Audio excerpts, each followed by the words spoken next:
Halo,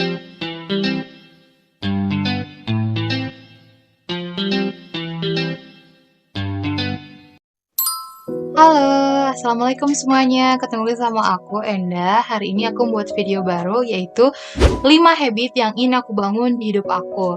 Nah, barangkali apa yang aku sampaikan di video ini itu juga relate dengan habit-habit yang sebenarnya teman-teman pengen bangun di hidup teman-teman tapi belum teman-teman lakuin. So, kalau menurut versi aku apa aja 5 habit itu kita tonton sampai habis videonya ya. Yang pertama adalah habit untuk bangun pagi. Mungkin bangun pagi itu bagi sebagian orang itu susah gitu ya, apalagi untuk non-muslim. Kalau muslim aku yakin setiap orang pasti bangun pagi karena harus bangun pagi untuk salat subuh gitu, jam setengah 5 atau jam 5 gitu. Tapi bagi aku pribadi, aku lagi pengen banget nih punya habit bangun jam 3 pagi, karena di jam 3 pagi itu aku bisa sholat tahajud, tadarus gitu ya. Terus aku bisa lanjut untuk baca buku, untuk pengembangan diri, atau untuk isi journaling harian aku gitu. Karena seperti yang kita tahu, bangun pagi itu adalah waktu-waktu yang sangat bagus untuk berpikir gitu ya, karena otak kita tuh kayak masih refresh. Semalamnya otak kita sudah membuang hal-hal atau memori-memori yang tidak penting gitu ya, dan hanya menyimpan hal yang dibutuhkan aja untuk jangka panjang gitu. Nah, jadi otak kita tuh lagi fresh-freshnya dan itu cocok banget misalnya aku punya kerjaan gitu ya, aku udah capek, malam udah nggak bisa ngerjain, biasanya aku lanjut ke pagi atau ke subuh dan itu otak aku speed-nya tuh kayak cepet gitu. Jadi pekerjaan aku juga kerjanya lebih enak, lebih nyaman gitu, terus ada hasilnya tuh kelihatan gitu. Kalau aku gitu sih sejak dulu, bahkan nggak cuma kerjaan, kalau zamannya dulu zaman sekolah, kalau ketika ada ulangan gitu ya, aku belajar tuh sebelum subuh, itu lebih masuk ke otak aku. Yang kedua, baca buku. Aku juga pengen banget punya habit baca buku ini. Bahkan aku merencanakan dalam 1 bulan, aku menyisihkan uang dari gaji aku untuk beli buku baru, supaya setiap harinya aku tetap bisa baca gitu. Karena kalau misalnya kita itu baca di handphone dengan buku, aku pikir kayak beda gitu aura atau kesannya gitu. Karena kalau dari handphone tuh mata aku kayak cepet lelah gitu. Bahkan mungkin kalau dari handphone kita bisa loncat ke media sosial, malah buka TikTok, Instagram, dan yang lain gitu. Sementara kalau buku itu kan kita pasti fokusnya hanya kepada benda yang kita pegang dan kepada tulisan yang kita baca di depan kita gitu.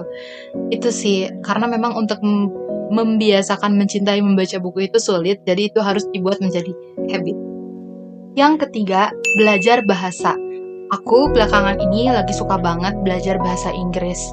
Makanya konten-konten yang aku tonton di YouTube itu biasanya kontennya Kak Naila Farhana. Konten TED Talks. Cuman kalau TED Talks tuh kayaknya Inggrisnya tuh udah Inggris yang levelnya di atas gitu ya. Jadi aku juga masih cari-cari channel yang itu bisa membuat aku itu mengimprove skill English aku dari dasar gitu. Kalau misalnya aku kayak bosen untuk belajar bahasa Inggris yang kayak materi banget gitu, kayak di sekolah banget gitu kesannya, aku biasanya juga nontonin Ome TV, Ome TV-nya Ryan Hell atau Indah Asmi Jayanti atau Vicky Naki gitu. Karena menurut aku dengan dengan menonton atau mendengarkan percakapan dari 2 orang yang berbicara bahasa Inggris itu juga bisa menambah skill kita atau pemahaman kita terhadap bahasa. Oh iya, aku juga mau menambahkan bahwa sebenarnya untuk belajar bahasa itu kita nggak perlu banyak alasan untuk sampai menemukan hari tertepat atau terbaik untuk belajar gitu ya. Kita minimal menyisihkan 15 menit sehari gitu, misalnya pagi gitu ya, belajar dengan menonton video gitu. Terus malam gitu ya, misalnya kita belajar dengan membaca konten-konten di Instagram yang berbahasa Inggris gitu. Itu juga udah termasuk belajar bahasa. Jadi jangan memikirkan banyak sekali rintangan untuk belajar bahasa, tapi just do it gitu. Cukup kamu lakuin aja, cukup kamu laksanain, maka pasti kamu akan belajar saat itu juga. Yang keempat, olahraga. Aku lagi pengen banget punya habit olahraga ini. Mungkin kalau Senin sampai Jumat aku itu ngajar, jadi aku gunain Sabtu dan Minggu pagi aku untuk olahraga. Aku selalu berpikir bahwa olahraga itu harus di luar gitu, harus di lapangan gitu. Padahal enggak juga kok gitu. Ada juga cara lain supaya kita bisa tetap olahraga. Misalnya kalau itu aku biasanya senam aerobik bermodalkan video dari YouTube yang aku pindahkan ke laptop gitu ya. Itu juga bisa olahraga di rumah gitu. Bahkan olahraga yang simple-simple kayak cuma menggerakkan tangan gitu, kayak pemanasan, itu juga termasuk olahraga gitu. Yang penting adalah kita tetap memberikan waktu kita dalam 1 minggu itu untuk kesehatan tubuh kita, karena itu juga penting dan itu adalah bentuk untuk mencintai diri kita sendiri. Yang kelima, disiplin waktu. Karena aku mungkin tinggal di Indonesia, jadi kadang-kadang kalau misalnya ada rapat-rapat atau acara gitu ya, biasanya selalu aja jamnya itu adalah jam karet. Maksudnya kayak mengulur. Misalnya janji jam 7, padahal jam 7 itu artinya setengah 8 gitu. Janji jam 10, artinya itu jam setengah 11 gitu. Biasanya Indonesia kayak gitu, walaupun aku yakin nggak semuanya kayak gitu ya. Ada kok gitu beberapa kegiatan yang aku ikuti yang itu tuh bener-bener sangat tepat waktu gitu.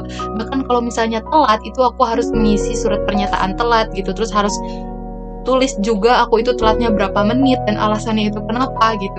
Ada juga yang kayak gitu. Nah, aku juga kayak kemarin-kemarin tuh kayak sempet, ah ya udahlah kalau misalnya masuknya jam segini ya paling juga nanti maju setengah jam gitu. Dari perspektif yang kayak gitu tuh aku pengen ngubah gitu bahwa, aduh udah jangan gitu deh, misalnya orang lain ya udahlah nggak apa-apa kalau misalnya memang mereka mau membiasakan seperti itu, tapi kamu jangan gitu. Kamu tetap harus tepat waktu sebagaimana waktu yang sudah ditetapkan gitu. Jadi aku lagi berusaha untuk disiplin waktu gitu, karena setelah aku mengalami sakit di mana aku nggak bisa keluar rumah selama 1 minggu, itu aku merasakan banget bahwa waktu itu sangat berharga gitu. Jadi waktu pagi, waktu siang, sore, malam, itu memang harus dimanfaatkan dengan baik. Bahkan kalau katanya Dokter Fahrudin Faiz ya, jangan kamu membiarkan hari kamu itu berjalan menjadi hari yang biasa saja, tapi kamu harus menjalankan hari kamu itu menjadi hari yang bermakna gitu, hari yang mindfulness gitu. Jadi ya itu tadi adalah 5 habit yang ingin aku bangun sekarang-sekarang di hidup aku. Apakah dari 5 habit itu ada yang termasuk salah satu yang pengen teman-teman bangun di diri teman-teman juga? Kalau ada, boleh banget untuk sharing di kolom komentar. Kira-kira teman-teman pengennya bangun habit apa, terus apa yang usahanya yang udah dilakuin, terus progresnya udah sampai mana gitu. Atau kesulitan apa yang mungkin bisa kita sharing dan kita diskusiin bareng juga di sini bareng-bareng. Oke, mungkin video ini berakhir sampai di sini. Terima kasih sudah menonton. Semoga video ini bermanfaat. Sampai ketemu di video berikutnya. Dadah!